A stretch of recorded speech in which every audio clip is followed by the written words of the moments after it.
राधे राधे दोस्तों। तो कैसे हैं आप सब? आई होप आप सब अच्छे होंगे, खुश होंगे और स्वस्थ होंगे। तो शुरुआत होती है, हम अपनी कैलकुलेशन की प्रैक्टिस शीट लगा रहे हैं। ठीक है, तो मैं मोहित गोयल सर की लगा रही हूँ। आपको ये शीट कहीं से मिल जाएगी, टेलीग्राम पे जैसे आप सर्च करना। और अगर आपके पास इंस्पेक्टर चालीसा की बुक है, उसमें भी मतलब आप अपनी कैलकुलेशन स्पीड बढ़ा सकते हो। अगर आपके पास वो बुक है तो आप वहाँ से भी कर सकते हो। अगर नहीं भी है तो इसकी पीडीएफ आपको मिल जाएगी। ठीक है, और सॉरी फॉर मेरी इतनी बेकार सी आवाज़ के लिए, मेरा थोड़ा सा गला ख़राब हो रहा है। ठीक है, और इंस्पेक्टर चालीसा की टेलीग्राम से पीडीएफ भी डाउनलोड कर सकते हो, तो आप वहाँ से भी सॉल्व कर सकते हो। और अगर आपको इन दोनों में से कुछ नहीं करना तो आप जस्ट गूगल पे सर्च करो कि कैलकुलेशन स्पीड करनी है। ठीक है, मैथ्स की कैलकुलेशन स्पीड, एसएससी सीजीएल वगैरह ये सब डाल देना, तो आपको वहाँ पे टारगेट्स मिलेंगे, तो आप वहाँ से भी सॉल्व कर सकते हो। ठीक है, तो जस्ट आपको कहीं से भी करो, करने से मतलब है। ठीक है, और आप कोई ऐप बाद मैथ्स में हमने जो भी अभी तक पढ़े हैं उनके जितने भी चैप्टर्स, हर चैप्टर में तो फॉर्मूले हैं। ठीक है, तो एटलीस्ट उन फॉर्मूलों को डेली रिवाइज करना है, क्वेश्चन प्रैक्टिस करनी है। ठीक है, और जैसे कि मैंने बोला था कि मैं और चैप्टर्स नहीं करूँगी मैथ्स में, बट मुझे अंदर से फीलिंग आ रही है ऐसा नहीं हो सकता, मतलब ऐसा नहीं कर सकती हूँ मैं। एटलीस्ट मुझे 3 से 4 चैप्टर और करने चाहिए। ठीक है, और एक एसआई और सीआई वाला जो चैप्टर है मुझे वापस करना पड़ेगा, क्योंकि मुझे थोड़ा सा डिफ़िकल्ट लग रहा है। पता नहीं क्यों ऐसा लग रहा है, मैंने किया ही नहीं है। ठीक है, तो देखते हैं। और कुछ चैप्टर मैं बता देती हूँ आपको कौन कौन से मैं करूँगी। सिंप्लीफिकेशन वाला हो गया, ठीक है, नंबर सिस्टम हो गया, और एचसीएफ एलसीएम में थोड़े इजी चैप्टर हैं, तो ये हो जाएंगे आराम से। ठीक है, बट नंबर सिस्टम की जो वीडियोस हैं बहुत ज़्यादा हैं, तो थोड़ा उसको देख के ही मौत आ रहा है। ठीक है, बाकी देखते हैं। और एक एसआई सीआई, ये भी 32 वीडियोस हैं अप्रॉक्स। ठीक है, और जो कुछ बेसिक्स हैं जो करने इम्पॉर्टेंट है वही वही करूँगी, बाकी कुछ ऐसा ज़रूरी नहीं है। ठीक है, और अभी सिर्फ मैं बता रही हूँ, बाकी कोशिश मेरी ये रहेगी कि मैं करूँ। ठीक है, इम्पॉर्टेंट ग्रामर रूल्स तो वो देखेंगे हम। ठीक है, तो उससे हम क्या होगा, हमारी रिवीजन भी होगी, और जो इम्पॉर्टेंट ग्रामर पॉइंट्स है उसके थ्रू हमें पता चल जाएगा। ठीक है, साथ साथ में 120 रूल्स की वीडियो है, तो आप किसी की भी देख सकते हो, रानी मैम, मनीषा बंसल मैम की। ठीक है, और भी बहुत सारे आपको यूट्यूब पे मिल जाएंगे जो कि 120 रूल्स, 60 रूल्स वीडियो करके एक आएगी, तो आप उनको बार बार रिवाइज करें। ठीक है, तो एडिटोरियल देख सकते हो, आपके ऊपर है देखना है कि नहीं देखना है, ये सारी चीज़ें। ठीक है, रीजनिंग में हम करेंगे मैथमेटिकल ऑपरेशन, ये वाली वीडियो। ठीक है, मैं करूँगी इसको बिक्रमजीत सर से, जो कि बहुत अच्छा पढ़ाते हैं। ठीक है, और इसकी 2 वीडियोस हैं, तो एक दिन में आराम से ये कंप्लीट हो जाएगी, और अगर आप नहीं कर सकते तो आप अगले दिन कर लेना। ठीक है, फिर स्टैटिक जीके में इम्पॉर्टेंट डेज ये वाला टॉपिक करेंगे हम, और इसको करेंगे हम परमार सर से। आप परमार सर से कर सकते हो, परचम क्लासेस, एसएससी लैब, और भी कहीं पर कुछ है तो आप वहाँ से कर सकते हो। ठीक है, और जियो की 2 वीडियोस करेंगे हम। नहीं, टारगेट्स थे हमारे आज के, और ये लास्ट वीडियो हो सकती है डेली टारगेट्स की। ठीक है, क्योंकि मैं चाहती हूँ मैं अपना 100% दूँ। ठीक है, क्योंकि मेरे पास सिर्फ 1 महीना बचा हुआ है। ठीक है, जुलाई में एग्ज़ाम होगा सीएचएसएल का। ठीक है, और क्योंकि मेरा टारगेट ही वही है, सीएचएसएल का और एक एमटीएस का। ठीक है, सीजीएल का एग्ज़ाम मैं नहीं दे सकती, क्योंकि मैं अभी देने लायक ही नहीं हूँ, मैं योग्य नहीं हूँ उसके। ठीक है, अभी 2 साल हैं मुझे सीजीएल देने के लिए, तो मैं चाहती हूँ कि मैं उससे पहले इंडिपेंडेंट हो जाऊँ। मेन टारगेट मेरा यही है, मेन टास्क मेरी लाइफ का, कि मैं जितनी जल्दी हो सकूँ मैं इंडिपेंडेंट हूँ, चाहे वो कोई सी भी जॉब हो, अच्छी हो।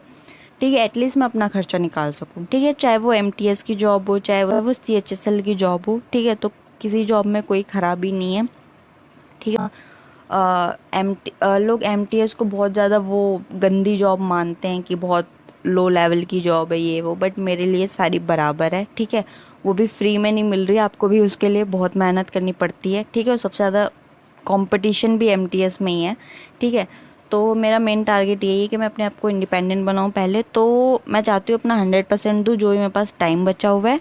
ठीक है, तो आपने ऑलमोस्ट मेरे साथ 50 डेज़ टारगेट कंप्लीट किए हैं। ठीक है, आगे के 50 डेज़ कर लेना खुद से। इसमें आप बेसिकली क्या करना, अब आप मॉक वगैरह स्टार्ट कर सकते हो।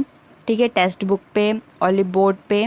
ठीक है, और अब आगे की जर्नी तो आप खुद कर लेना, ठीक है, क्योंकि अब मैं कंटिन्यू रखती, बट मेरे साथ लाइफ में और भी चीज़ें चल रही हैं। ग्रेजुएशन के एग्ज़ाम चल रहे हैं, मेरा जीएलपीटी का एग्ज़ाम है, मतलब जीएलपीटी का जिसको नहीं पता जैपनीज़ का एग्ज़ाम होता है, जापान का, ठीक है। तो मैं उसके लिए भी पढ़ रही हूँ।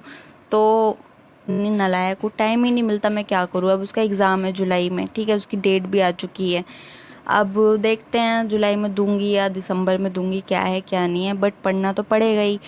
तो क्या क्या मैनेज करूँ मैं, अपनी ग्रेजुएशन के एग्ज़ाम, अपने मतलब सेमेस्टर के एग्ज़ाम है ना, अपने जीएलपीटी, अपना ये सरकारी नौकरी वाला एग्ज़ाम, तो क्या क्या मैनेज करूँ। ऊपर से यूट्यूब की डेली टारगेट्स वीडियोस बनाओ, और मैं यहाँ पे बच्चे इतने हैं, शोर शराबा।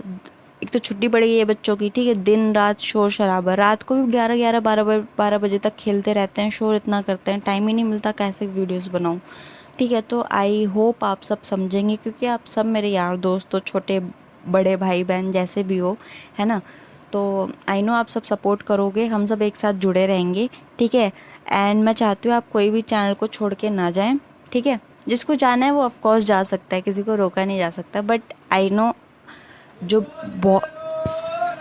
आई नो बहुत सारे लोग हैं जो चले जाएंगे, और आई नो बहुत सारे लोग हैं जो साथ रहेंगे, ठीक है। मैं चाहती हूँ एग्ज़ाम दें हम साथ में, और साथ में निकालें, उसके बाद साथ में अपडेट दूँ मैं कि हाँ भाई क्या रिज़ल्ट आया, क्या नहीं, आगे का प्रोसेस क्या है। और आगे का ऑफकोर्स टायर 1 का एग्ज़ाम देंगे, उसके बाद टायर 2 का भी तो है, उसके साथ में तैयारी करेंगे। और भी जो स्ट्रेटजी वीडियोस होंगी, टिप्स एडवाइस जो भी है, जैसा भी मैं मेरे साथ, अब ऑफकोर्स सब लोग एक्सपीरियंस से सीखते हैं, तो जितना मुझे पता होगा मैं आपको गाइड करूँगी, आप मुझे कर सकते हो, तो साथ में जुड़ना, ठीक है। बस प्लीज़ समझना, क्योंकि मेरे पास ज़्यादा टाइम नहीं है। अब जितना भी टाइम बचा है मैं अपना 100% देना चाहती हूँ। और जीएस में तो बहुत टाइम लगने वाला है, वरना तो ऑलमोस्ट चीज़ें मेरी कंप्लीट है, इंग्लिश कंप्लीट है, मैथ में जितना करना था कर लिया है। अब जो भी 2 3 4 टॉपिक बचे हुए हैं चैप्टर, वो तो हो जाएंगे, कोई दिक्कत की बात नहीं है, ठीक है। रीजनिंग भी ऑलमोस्ट कर ली है मैंने, आधे से ज़्यादा, ठीक है, हो चुकी है रीजनिंग। तो आप एक दिन में बैठ के चैप्टर पूरा कंप्लीट कर लोगे, कोई वो नहीं है। हफ्ते 15 दिन भी दोगे ना तो आपकी पूरी रीजनिंग कंप्लीट है, तो इतनी वो टेंशन नहीं हो रही। बस जीएस की टेंशन हो रही है। इतना करने के बाद भी ऐसा लग रहा है कि मैंने स्टिल कुछ नहीं पढ़ा है, कुछ नहीं आता है।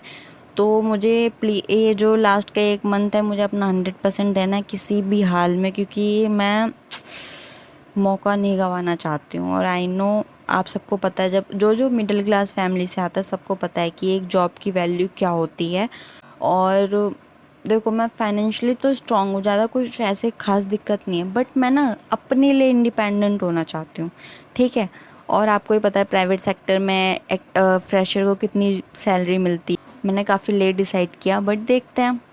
मार्च से मैंने तैयारी शुरू की, ठीक है। पहले करती तो और अच्छा होता, बट कोई नहीं, एक्सपीरियंस से ही पता चलता है ना। तो चलो ठीक है, देखते हैं। और थैंक यू, और बर्थडे को मिलते हैं। और हाँ, आपने यहाँ तक वीडियो देखी है तो आपको मेरा बर्थडे भी पता होना चाहिए, है ना। 9 जून को मेरा बर्थडे है, ठीक है। तो 9 जून को जो जो विश करेगा मुझे, तो क्या कुछ नहीं थैंक यू बोल दूँगी उसको, है ना। चलो ठीक है, बाय बाय।